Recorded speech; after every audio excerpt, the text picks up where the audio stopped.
नमस्कार. जुन्नर टाइम मध्ये आपलं सर्वांचं स्वागत आहे.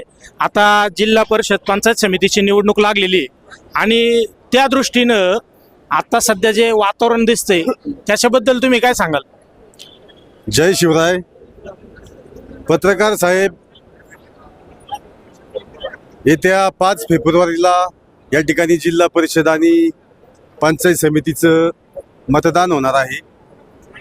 या जुन्नर तालुक्यामध्ये तालुक्याचे कार्यसम्राट आमदार सन्माननीय शरददादा सोनवणे यांच्या नेतृत्वाखाली 8 जिल्हा परिषद आणि 16 पंचायत समितीचे उमेदवार या ठिकाणी धनुष्यबाणावर उभे करण्यात आलेले आहे. जुन्नर तालुक्यातील हा पूर्व पट्टा बेल्ला राजुरी जिल्हा परिषद गट. या बेल्ला राजुरी जिल्हा परिषद गटामध्ये जिल्हा परिषदच्या धनुष्यबाणाचा उमेदवार सौभाग्यवती स्मिताताई पंकज भाऊ कनसे यांना उमेदवारी या ठिकाणी दिलेली आहे. आणि खालचा जो बेल्लागण आहे त्या ठिकाणी ओबीसी पुरुष असं आरक्षण निघलं. त्या ठिकाणी बेल्लेगावचे विद्यमान उपसरपंच सन्माननीय राजू शेठ पिंगड यांना या ठिकाणी उमेदवारी दिली. आणि राजुरी आणि हा पठार भाग आणे या भागामध्ये आमचे आनेगावचे माजी सरपंच व संत शिरोमणी श्री रंगनाथ स्वामी महाराजांचे देवस्थानचे माजी उपाध्यक्ष व ज्येष्ठ शिवसैनिक शांताराम शेठ दाते यांना या ठिकाणी उमेदवारी दिलेली आहे. आमचा असा विश्वास आहे का हा जिल्हा परिषद गट हा शिवसेनेचा पहिला पण बालेकिल्ला राहिलेला आहे. आणि आत्ता पण या ठिकाणी ह्या मतदारसंघामध्ये शरददादांच्या माध्यमातून असतील, स्मिताताईंच्या पंकज भाऊंच्या माध्यमातून असतील, भरपूर विकास कामे या ठिकाणी जनतेने समोर पाहिलेली आहेत. त्यामुळे आमचा विजय नक्की आहे असं आम्हाला सर्वांच्या वतीने वाटतं. म्हणजे तसं पाहिलं तर आता कन्सेंटची जास्त इथं हवा आहे या भागात, असं तुमच्या वक्तव्यातून मला जाणवतंय. पण एक मागाशी मी तरुणांना एक प्रश्न विचारला होता की विरोधक या ठिकाणी एक अशा पद्धतीचा प्रचार केला जातोय की तरुणाई जी आहे ती व्यसनाधीनतेकडे वळवली जाते कनसे बंधूंकडून. तर याच्याकडे तुम्ही कसं पाहता? या टीकेला काय उत्तर द्याल? नाही, हे खोटे आरोप आहेत. असे आरोप पुढच्यांनी पण करू नये, कारण हे राजकारण 4-5 दिवसाचं 10 दिवसाचं असतं. पुन्हा आपण एकत्र येणार आहे. जनतेला कळतंय विकास कोण करते आणि मतदान कुणाला करायचे. तेव्हा हे व्यसनाधीनता किंवा हा मुद्दा इलेक्शनचा नाहीये असं मला वाटतं.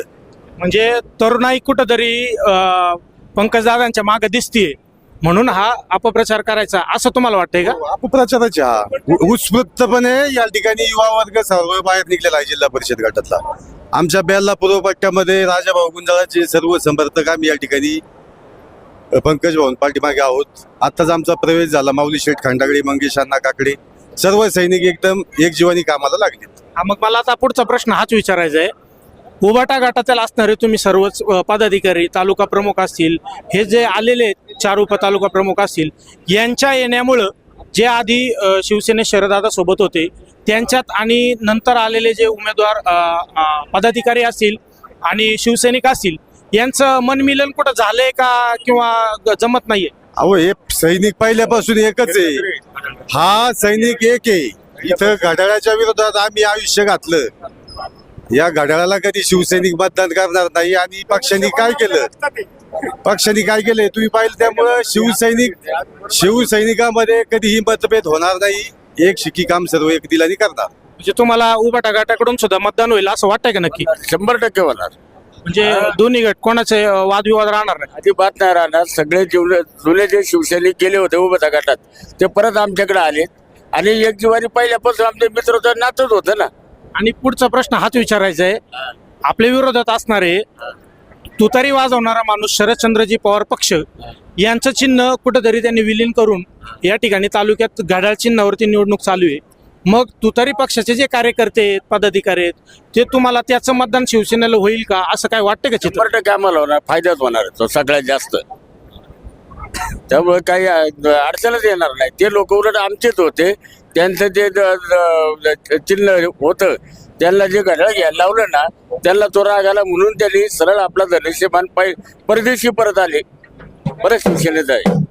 आपले जे उमेदवार आहेत तर त्यांच्या वतीनं मला एक विनंती करायची आहे की आपल्या गटामध्ये जे शेतकरी वर्ग आहे, आपल्याकडं वाघाचे बिबट्याचे होणारे हल्ले जे आहेत, तर शेतकऱ्यांच्या पाठीशी उभा राहणारा असा कोणता नेता आहे तुम्हाला वाटतं? शरददादा एक नंबर शरददादाचं काम आहे. आणि आम्ही पठारची जी मंडळी आतापर्यंत आम्हाला शरददादांनी एवढं भरभरून प्रेम दिलं आणि एवढी विकासाची कामं केलीत आणि त्यांच्याच पावला पावलं पंकज शेटकनचे कुठल्या पदावर नसताना आमच्या पदावरती 3-4 वर्ष पाण्याचा प्रश्न सोडवला. पदर खर्च खिशातून पैसे टाकून अतिशय सौजन्य माणूस. त्यांना वाटत नव्हतं का मी उद्या झेडपी इलेक्शन लढवेल म्हणून, स्वप्नात नव्हतं. परंतु अचानक तरुण कार्यकर्त्यांनी त्यांना आग्रह केला की आपण झेडपी लढवू. तर माझा पुढचा प्रश्न आहे, पूर्ण जुन्नर तालुक्यातून या ठिकाणी शिवसेनेला जास्त सीटं येतील असं तुम्हाला काय अंदाज वाटतो की राष्ट्रवादीची जास्त सीटं येतील? सेनेची जास्त सीट आहे. का बरं सेनेचीच का? सर्व शिवसैनिक एकवटलेला आहे यावेळेस. म्हणजे आपला जो गट आहे तर शिवसेनेची सीटं जनतेने का जास्त निवडून दिली पाहिजे असं तुम्हाला वाटतं? सरपंच याचं जे आमदारांचं जे आतापर्यंत काम आहेत ते 10 वर्षापूर्वी पाहिलेले आहेत. त्यामुळं प्रत्येक शिवसैनिक पेटून उठून शिवसेनेच्याच पाठीमागे राहील. आता जो विरोधी आपला जो उमेदवार आहे तो उमेदवार एक धनशक्तीकडून म्हणजे बलाढ्य आहे असं कुठेतरी पाहिलं जातं. तर त्यांच्याकडे तुम्ही त्या उमेदवाराकडे कसं पाहता? नाही, ही लढाई जनशक्ती विरुद्ध धनशक्तीची आहे आणि मतदारांनी स्वतः सामान्य मतदारांनी ही निवडणूक हाताशी घेतलेली आहे. त्यामुळं इथं धनशक्तीकडे न पाहता जनशक्ती 100% उठली आहे. त्यामुळं इथं कुठल्याही परिस्थितीत सामान्य लोकांचा प्रतिसाद पूर्ण पंकज शेटकनशे, आमचे दुसरे उमेदवार शांताराम दाते आणि आमचे राजू शेट्टिंगट यांच्या मागे आहे. सर्वसामान्य उमेदवार पहा तुम्ही, आज पण कनशे यांचंच नाव घेतात. पंकज कनशे हे आमच्या 3 शिवसेनेचे उमेदवार नाव घेतात. त्यामुळं धनशक्तीला थार नाही. अजून एक शेवटचा प्रश्न मी तुम्हाला विचारून जातो. काय होतं, ज्या वेळेला निवडणूक शेवटच्या टप्प्यात येते तिथं मतदान करणारा जो वर्ग आहे ते मतं विकत घेण्याचा प्रयत्न केला जातो. जे मतं विकली जातात त्या मतदारांकरता तुम्ही काय आव्हान कराल? नाही, मतदारांना एवढंच सांगायचंय मला, आज 5 वर्ष आपल्याला विकास महत्वाचा आहे का पैसा महत्वाचा आहे? तुमचे 500-1000 रुपये घेऊन तुम्ही स्वतःला विकू नका. तुम्ही त्यासाठी मतदान, एक सामान्य घरचा उमेदवार आहे, त्याला कुठली राजकीय पार्श्वभूमी नाहीये, एकदम सामान्य माणूस आहे, सामान्य घरला आहे. त्या माणसाला तुम्ही निवडून द्या. पैशाकडे न पाहता एक माणूस म्हणून पहा, त्याचे कर्तृत्व पहा, त्याचा विकास पहा. त्याने आज कुठल्याही पदावर नसताना एवढा मोठा विकास केलाय. प्रत्येक वाडी वस्त्यावर रस्त्यांचं काम केलंय. आज पठार भागा पाण्याचं काम केलंय. आज बांगरवाडी ठिकाणी असेल किंवा पठार भाग असेल, या उन्हाळ्यामध्ये पूर्ण दुष्काळी भाग होता, यामध्ये पाणी द्यायचं काम पंकज शेट्टी केलंय.